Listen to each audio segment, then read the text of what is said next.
জুলাই গণ অভ্যুত্থান বলেন হলো কাদের জন্য? বাংলাদেশের one of the most important ministry হচ্ছে যুব ও ক্রীড়া মন্ত্রণালয়। যদি 5টা আঙ্গুল চিন্তা করি, সবচেয়ে ছোটো আঙ্গুলটা হচ্ছে ন্যাশনাল স্পোর্টস কাউন্সিল। এবং এই ইতিহাসও দেখেন, যখনই কেউ ক্রীড়া প্রতিমন্ত্রী হয় বা মন্ত্রী হয়, হওয়ার আগে সে খুব বেশি ডাইনামিক থাকে, হওয়ার আগে সে অনেক বেশি মানে ইনভলভ থাকে, কিন্তু হওয়ার পরে কেমনে মানে পুরান ঢাকার ভাষায় বলে যে কেমন যেন আউলে যায়। আপনি যদি দেখেন যে আপনার ইয়েকে দেখেন, পাপন সাহেবকে দেখেন, বা আমাদের আরিফ খান জয় ছিল, তারা কিন্তু আউলিয়ে যায়।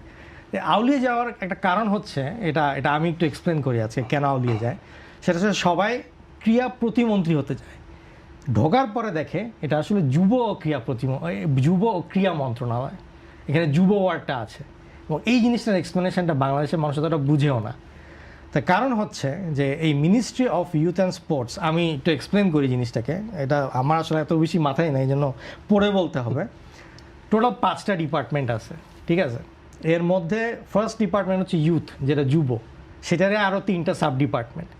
এরপরে যদি আমি আসি অ্যাডমিন বা হচ্ছে আপনার ডেভেলপমেন্ট অ্যান্ড প্ল্যানিং, এটাও একটা, এইগুলো আরও 2টা। এরপরে আছে হচ্ছে আপনার লয়ের উপরে এবং কোঅর্ডিনেশন, এবং লাস্টে আসে হচ্ছে স্পোর্টস। সো 5টা ডিপার্টমেন্টের মধ্যে একটা ডিপার্টমেন্ট হচ্ছে স্পোর্টস এই মন্ত্রণালয়ের আন্ডারে, এবং এইটার আন্ডারে তো আরও 10-12টা হচ্ছে সাব ডিভিশন আছে, এবং এখানে 166 জনের মতন শুধু কর্মচারী আছে। তো আমিনুল ভাইকে এই পুরো জিনিসটা আর কি হ্যান্ডেল করতে হবে অ্যাজ এ চিফ এক্সিকিউটিভ। উনি কিন্তু অ্যাজ এ মন্ত্রণালয়ের চিফ এক্সিকিউটিভ এখানে। এখন আমি যদি আপনাকে বুঝাই এই 5টা ডিপার্টমেন্টের কাজ কি, শুধুমাত্র যুবতে আসতেছে department of youth development, national institute of youth development, ঠিক আছে? এবং এই 2টা ডিপার্টমেন্টের আন্ডারে পুরো বাংলাদেশে 64টা ডিস্ট্রিক্টে অফিস আছে, 476টা সাব ডিস্ট্রিক্ট অফিস আছে, এবং 60টা ইনস্টিটিউট আছে ট্রেনিং সেন্টারে। এটাও তাকে দেখতে হবে, ঠিক আছে? এরপরে যদি আমি স্পোর্টসে আসলাম এবার একটু স্পোর্টসে, বাকিটা তো অ্যাডমিনিস্ট্রেটিভ গেলে, এবার আসলাম স্পোর্টসে প্রথমে তাকে দেখতে হবে ন্যাশনাল স্পোর্টস কাউন্সিল, এনএসসি, যেটা ক্রীড়া পরিষদ। এরপর তাকে দেখতে হবে বিকেএসপি। এরপর তাকে দেখতে হবে ক্রীড়া পরিদপ্তর, যে ডাইরেক্টর অফ স্পোর্টস, যেটা কিনা পুরো খেলাটাকে ইমপ্লিমেন্ট করে। এরপরে তাকে বাংলাদেশ অলিম্পিক অ্যাসোসিয়েশনের সাথে কোঅর্ডিনেট করতে হবে, ঠিক আছে? এই গেল আমি শুধু স্পোর্টস আর যুবটা বললাম।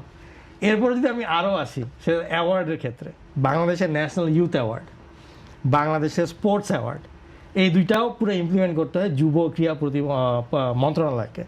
এবং লাস্টলি বাংলাদেশে আছে ন্যাশনাল আপনার হচ্ছে যে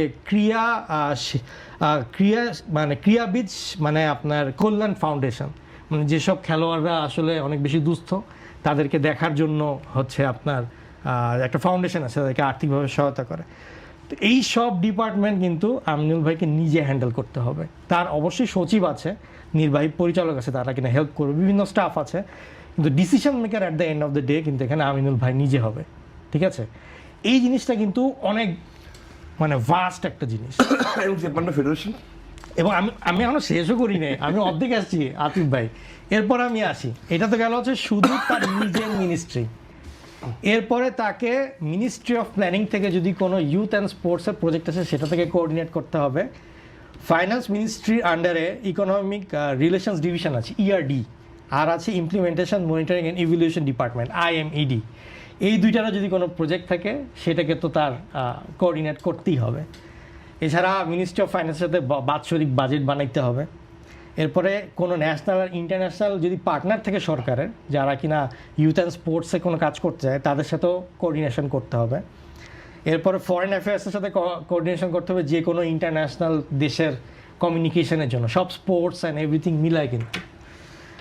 এরপরে আসতেছে ল অ্যান্ড জাস্টিস, কোনো লিগাল ম্যাটার আসলে সেগুলো হ্যান্ডেল করতে হবে। লাস্টলি আসতেছে জনপ্রশাসন, যেটা কিনা প্রাইম মিনিস্টারের সাথে তার হ্যান্ডেল করতে হবে, মানুষের স্টাফিংয়ের ক্ষেত্রে কে কী থাকবে। এরপরও লাস্টে আসতেছে স্ট্যান্ডিং কমিটি, যেটা কিনা পার্লামেন্টে থাকে 10 জন একজন সদস্য। সো আপনি লেভেল অফ ইনভলভমেন্টটা দেখেন, এবং আপনি যদি যুব ক্রীড়া মন্ত্রণালয়ের কখনো কর্মপরিধি দেখেন, সেই কর্মপরিধির মধ্যে তারা 25টা কর্মপরিধি দিয়ে আসছে।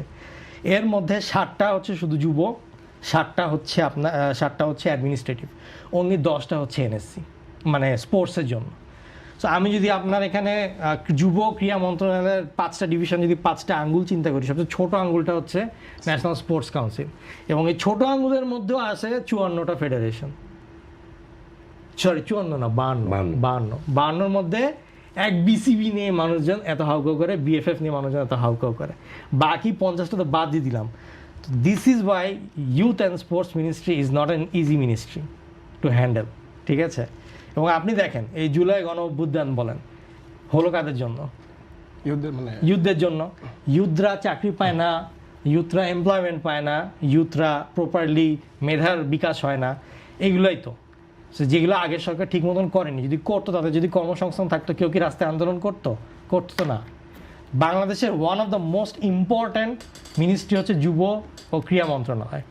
সেখানে আমরা যুবটা ভুলেই যাই, শুধু ক্রীড়া নিয়ে থাকি। ক্রীড়ারও কয়েকটা পার্টের মধ্যে একটা পার্ট, সেটার মধ্যে হচ্ছে 52টা ফেডারেশন, তার থেকে আবার দুইটাকে নিয়ে আমরা কাজ করি, বাকি 50টার তো রিলেটিভলি খুব একটা বেশি খবর থাকে না। So my point of view হচ্ছে যে আমিনুল সাহেবের সামনে অনেক বড় চ্যালেঞ্জ, অনেক কাজ করতে হবে তাকে। সো এইখানে আমরা যদি শুধুই তাকে ক্রিকেট, ফুটবল এগুলো নিয়ে করি, মানে এটা it's one part of his work, not the entire thing. So এই কারণে আপনি দেখবেন যে আগের যে মিনিস্টার, তারা কিন্তু এসে ঢোকার পরে কিন্তু তাদের ডিসিশন মেকিংয়ে অনেক রকমের দেখা যাচ্ছে যে কখনো কখনো স্লো, কখনো কখনো, বিকজ দে আর মানে overloaded with a lot of work, যুব ক্রীড়া মন্ত্রণালয় মিলিয়ে। সো এই কারণে আমি বলছিলাম যে এই কারণে হয় কি যে কাজগুলা বা আমাদের স্পোর্টস এত বেশি অবহেলিত থেকে যায়, at the end of the day এত বেশি মানে বিকাশ করতে পারে না। সো এইটা হচ্ছে একটা বিশাল বড় রিজন আমাদের বাংলাদেশে যে স্পোর্টস কেন এত বেশি উঠে না, বিকজ একজনের হাতে অনেক কিছু।